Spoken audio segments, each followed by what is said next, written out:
"Don't take the blue pill, mister. It's not for sleeping, it's for silence." The ragged whisper, raw with fear, cut through the quiet hum of the intensive care unit. David Vance, the billionaire owner of Vance Healthcare, lay in the bed, dressed in a standard-issue gown under the assumed name of Peter Mills. He watched Dr. Chen, a young resident, preparing an unmarked syringe. David had expected padded budgets and long lunch breaks in his undercover operation, not this chilling warning from the dying man in the next bed. The clear liquid in the syringe shimmered under the harsh fluorescent lights. Chen's smile was unsettlingly wide, obscuring a deeper clinical detachment. David felt the cold press of the needle on his skin. He realized instantly. He wasn't just auditing operational costs. He was now the next expensive line item scheduled for elimination. Senator Marcus Vance, not Peter Mills, was the man who woke up every day to the paralyzing silence of a 30-acre estate overlooking the Pacific. He rarely used the title senator anymore. Everyone knew him as the man who built the Vance healthcare empire, a labyrinth of 300 hospitals, clinics and research facilities across the U.S. His morning routine was a testament to meticulous control, a 4 a.m. run on a biometric treadmill, a breakfast of measured protein, and a 9-minute review of global market fluctuations. His image was impeccable, the philanthropist who dedicated his life to accessible, state-of-the-art medical care. When he walked through the gleaming, sanitized halls of his flagship hospital, the Marcus Vance Memorial, his presence was less an inspection and more a royal procession. Staff stiffened, administrators materialized reports, doctors bowed slightly, acknowledging the ultimate authority who signed every mega deal and controlled every budget allocation. Yet this morning, the suit felt like a costume, and the authority felt like brittle glass.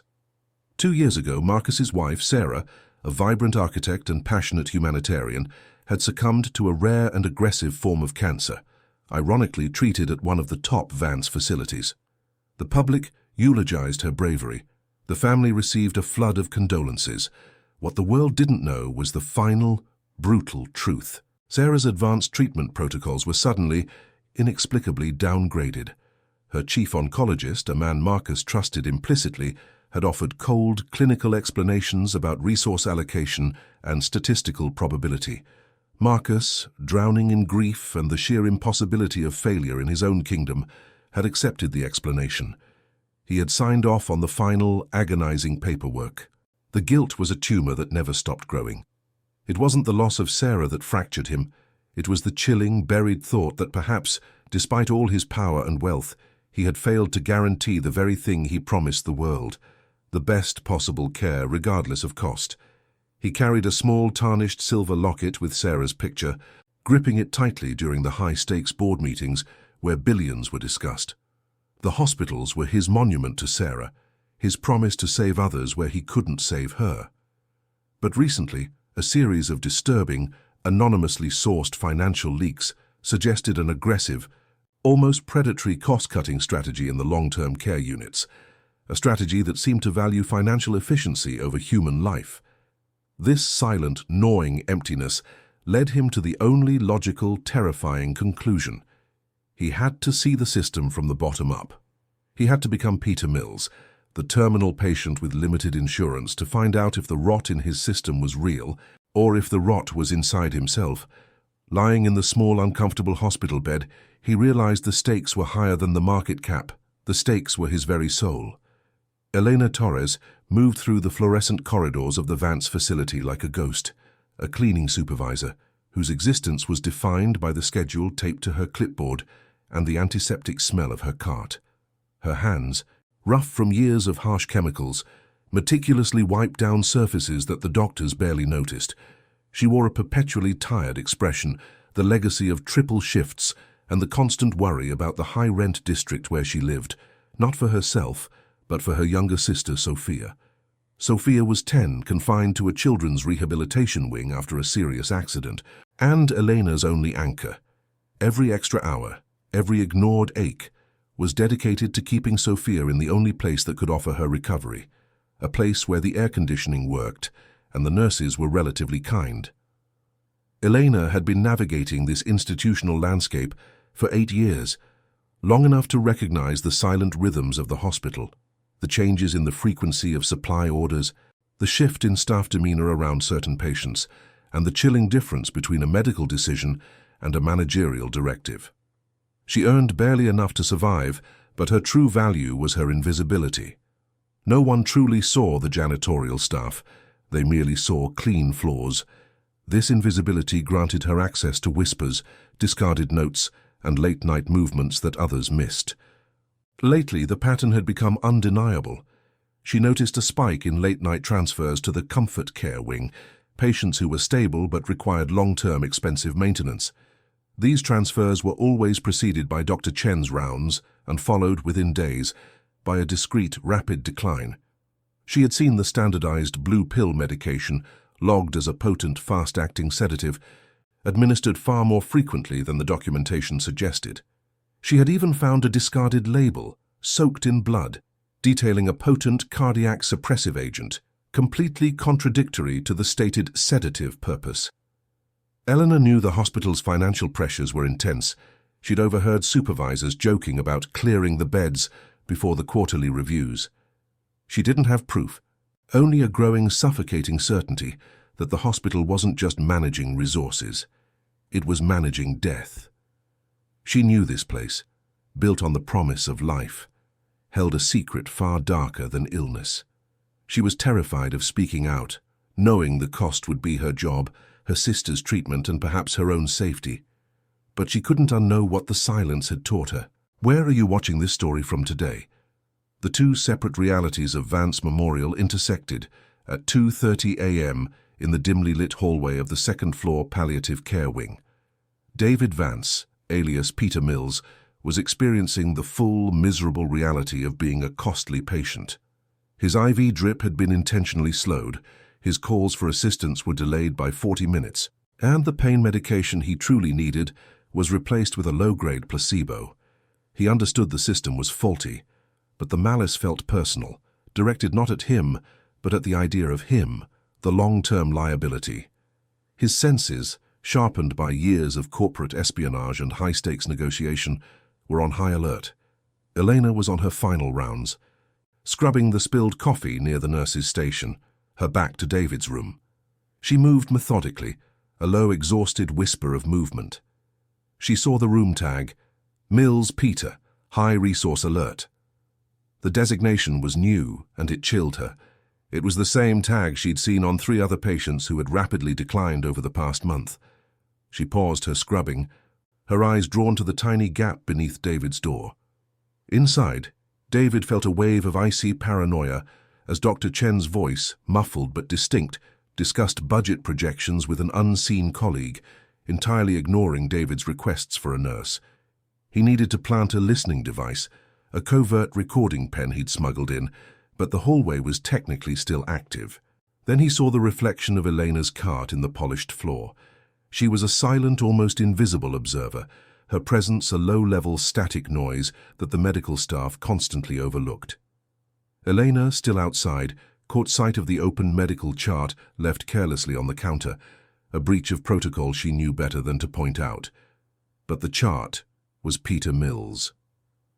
Under planned treatment, she saw the familiar cryptic notation, Accelerate CC Protocol.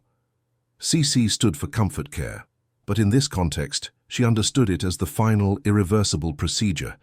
She lifted her mop bucket, the movement entirely routine, but her heart hammered against her ribs. As she rolled her cart past David's door, their eyes met for a fraction of a second. David saw not a cleaner, but a deep, knowing fear, the kind that recognized danger before it manifested. Elena saw a patient who looked too vital, too alert for the category he had been placed in. It was a silent, accidental signal that screamed, "Something is about to break." David Vance, forced into the helplessness of his patient identity, watched the internal clock ticking down. He needed concrete proof before he triggered his external security detail, otherwise the operation would be dismissed as a disgruntled billionaire's paranoia. The strange details were accumulating, small discrepancies that only someone with a CFO's precision would catch. The expenditure logs for potent specialty sedatives were astronomical, Yet the patients received generic, inexpensive pain relief. The accounting made no sense unless the expensive drugs were being used for a different, unlogged purpose. Elena, however, saw the sign that confirmed everything, and it wasn't financial. It was personal. 2 days after seeing the Accelerate CC protocol note on Peter Mills' chart, she was cleaning the staff lounge during a changeover. Dr. Chen and a nurse were engaged in a hushed, casual conversation, a disturbing mix of technical jargon and ruthless logistics. Chen complained about Mills being too sharp and demanding too much. He referenced a specific item, a personalized high-frequency heart rate monitor that David, still clinging to his health and identity, had insisted on using for baseline tracking. Chen dismissed it as an unnecessary expense, and then the chilling detail. He laughed, stating they would lose the signal shortly after the next round of medication. Elena froze, scrubbing a persistent stain on the counter. The heart rate monitor was expensive, custom-made, and highly visible. No one would ignore that kind of equipment unless they intended to falsify the official records of the patient's final moments. If the machine suddenly failed to register a pulse, the staff could claim a natural, sudden cardiac event, concealing the actual cause of death. She felt a wave of nausea. This wasn't negligence, it was organized, deliberate, and designed to look like routine palliative failure.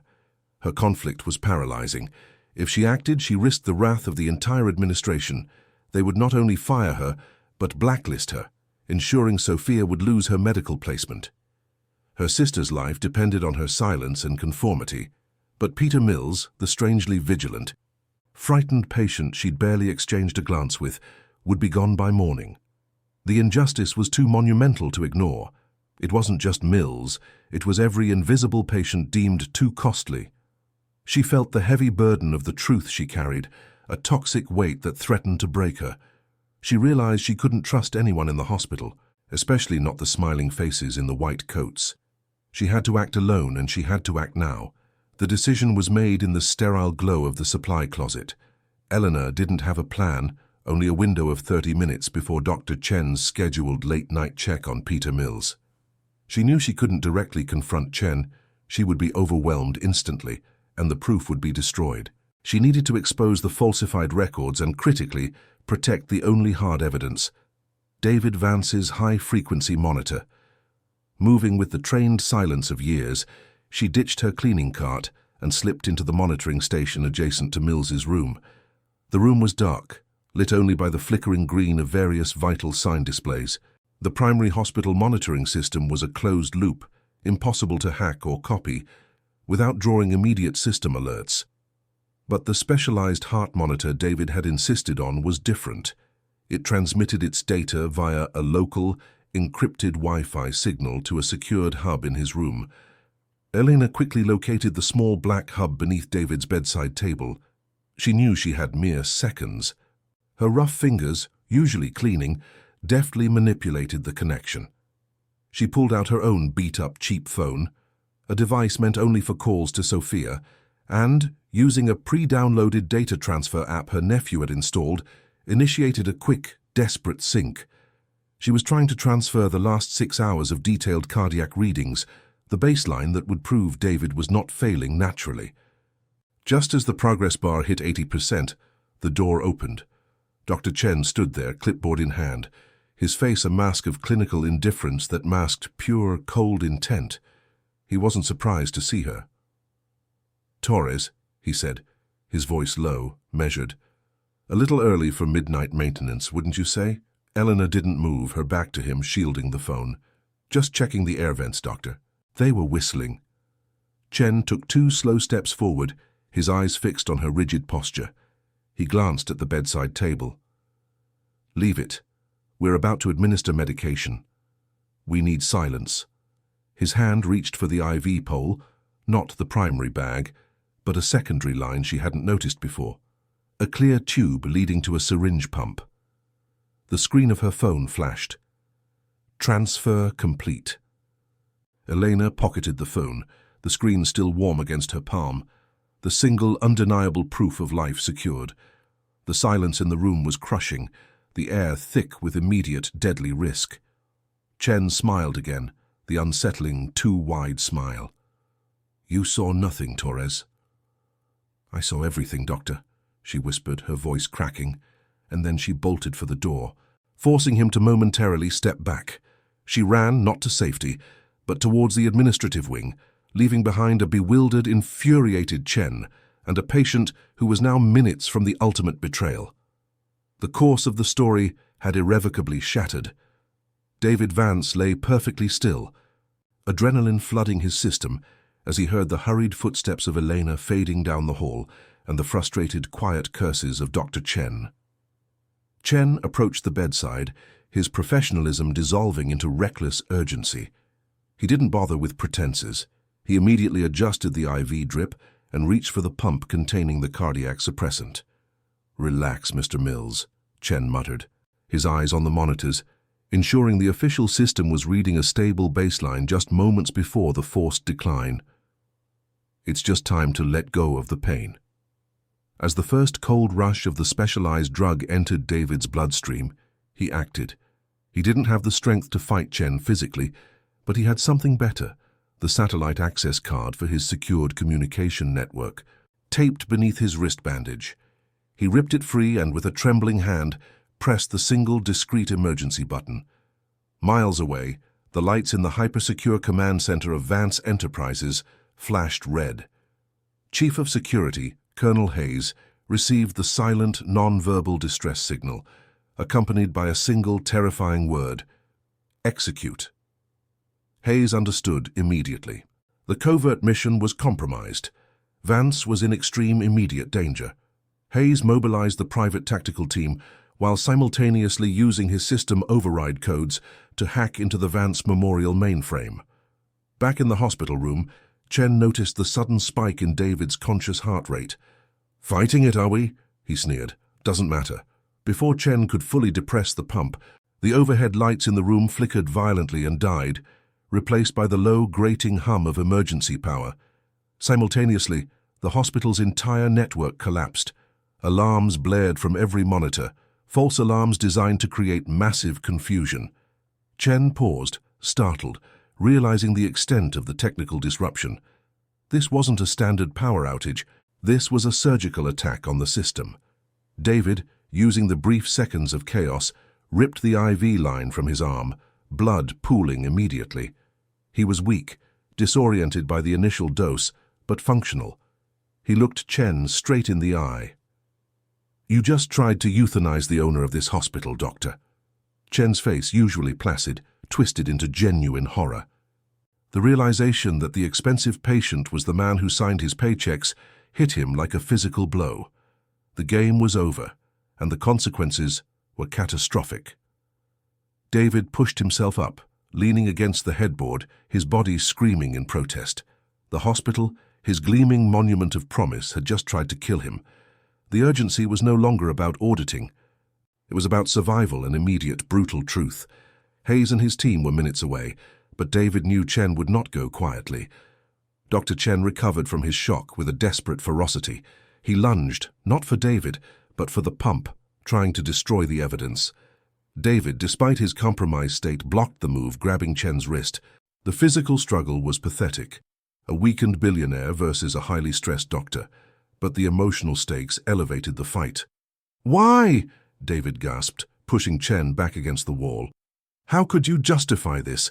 This is my legacy." Chen's eyes were wild, not with remorse, but with defensive rage.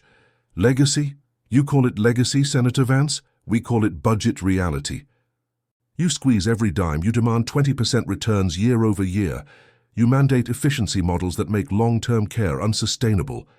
He spat the words, venom dripping from the pristine white coat.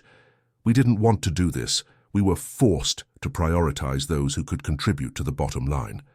The patients who could be fixed fast and discharged. The permanent residents. The expensive chronic cases. They were anchors, Vance, and you created the policy that cut the rope." The truth, raw and brutal, landed harder than any physical blow. David staggered back, the accusation mirroring the very guilt he had carried since Sarah's death. He had streamlined operations, maximized profits, and unknowingly built a system that dehumanized those most in need. His policies, designed to promote overall affordability, had created the perfect financial incentive for murder. Outside the room, a loud, piercing crack echoed down the hall. Eleanor, running towards the administrator's office, collided with the high-level security team, led by Colonel Hayes, bursting in through a side entrance. She screamed, recognizing the uniforms, holding up her phone like a shield. Hayes, recognizing the unique distressed signal on David's system, didn't hesitate. He sent 2 men to secure the patient's room. Chen, seeing the armed men rushing toward the door, made a final, desperate move. He lunged for a heavy ceramic lamp, intending to smash it and create a diversion. David didn't try to block him this time. He just pointed a shaking finger at the high-frequency monitor, which, thanks to Elena's desperate action, was still broadcasting his true, strong heart rhythm to the outside world, a living, undeniable counterproof to the forced cardiac suppression. "Look at the screen, Chen," David whispered, the force of his authority returning despite his pain. "You failed, your system failed. The evidence is out, and I know why my wife died. The mentira, the lie of the benign, financially sustainable healthcare system, shattered into 1,000,000 pieces. The aftermath was a seismic rupture that shook the foundations of the Vance empire." Dr. Chen, along with 3 complicit administrators and 2 nurses, was immediately detained and transferred into police custody, their professional lives demolished, replaced by handcuffs and legal nightmares. The investigation swiftly uncovered months of falsified records, unauthorized medication procurement, and a horrifying internal directive euphemistically termed bed turnover optimization. The hospital's chief oncologist, the same man who oversaw Sarah Vance's treatment, was implicated, his quiet clinical detachment revealed as calculated, lethal cost-cutting. For David Vance, the consequences were devastatingly internal. The public revelation that his own hospitals, built in his wife's memory, had been secretly executing patients deemed too expensive triggered a global crisis of confidence. Stock prices plummeted, forcing massive divestment. His reputation, once spotless, was instantly and irreversibly stained by the blood of the invisible patients. He lost his titles, his influence, and nearly his company, as lawsuits mounted and the press tore apart his carefully constructed image. The cost of the truth was the destruction of the very power structure he had built. More painful than the financial ruin was the confirmation about Sarah. The chief oncologist confessed under questioning. Sarah's downgrade was not due to protocol, but a calculated financial decision, freeing up specialized equipment for a younger patient with better long-term recovery odds and more insurance coverage. David sat in the sterile hospital room, now secured by his own guards, grasping the tarnished locket. The loss of Sarah was compounded by the searing reality that his own efficiency metrics had signed her death warrant. He was both victim and architect of the horror. Elena Torres, the invisible cleaning supervisor, watched the drama unfold from a safe distance in the administration parking lot. She hadn't lost her job. She had been ushered away by Hayes's security detail immediately after the confrontation, now protected as the key witness. But the consequences were heavy. The small, close-knit community of janitorial staff ostracized her. She was a snitch, a disruptor who risked the stability of their minimum-wage livelihood. Her life was fundamentally unstable, predicated on state protection and the terrifying uncertainty of a high-profile trial. Yet she looked at the phone in her hand, the single, simple data file of David Vance's heart rate, and felt a quiet, absolute certainty. She had done the right thing. The price of this justice was alienation and fear, but the alternative was living with a lie that killed people silently in the dark. 6 months later, the Marcus Vance Memorial Hospital was renamed the Sarah Vance Foundation for Ethical Care. David Vance was no longer senator nor CEO. He was simply David, a deeply humbled man dedicated to rebuilding the system from its moral foundation. He sold off 3/4 of the Vance empire, pouring the liquidation funds into establishing a non-profit model focused entirely on long-term specialized care, removing all financial incentives from the treatment duration. He fought for legislation that mandated oversight of comfort care protocols, ensuring no patient could ever be quietly silenced for being expensive again. The greatest transformation, however, was in the bond formed between the former billionaire and the cleaning supervisor. Elena was given full, lifelong protection and support for Sophia's recovery, but she refused to accept a management position or a token donation. She only asked for one thing: to be the head of the newly created Patient Advocacy and Integrity Team, a role that gave her power not over budgets, but over humanity. She now trained staff across the entire hospital on the ethical treatment of every single life, her voice no longer a whisper, but an institutional requirement. She was paid fairly, respected deeply, and ensured that the perspective of the marginalized, those who truly saw the hospital's dark corners, was always heard. On the day the first wing of the foundation opened, David found Elena sitting next to Sophia's bed. Sophia, recovering steadily, smiled brightly. David handed Elena a new uniform, but this one was different. It was a deep, rich navy blue, embroidered not with a cleaning service logo, but with the foundation's new crest. It was a symbol of dignity restored, a quiet acknowledgement that the truth had been saved by the person everyone ignored. "We need you, Elena," David said, his voice soft, devoid of all previous authority. "We need people who aren't afraid of the silence." Eleanor looked at her sister, then at the hospital that now operated with open windows and ethical clarity. The pain of the past had forged an unlikely partnership, a powerful coalition dedicated to turning a place of death into a sanctuary of life. Justice was not just the arrests. It was the slow, difficult work of ensuring that every life, regardless of cost, mattered. The shadow of the old Vance healthcare was gone, replaced by the hard-won light of the foundation. The work was long, but hope was concrete, defined by every patient who survived the night. If you enjoyed this story, please remember to like, leave a comment with your thoughts, and subscribe for more heartwarming tales like this one.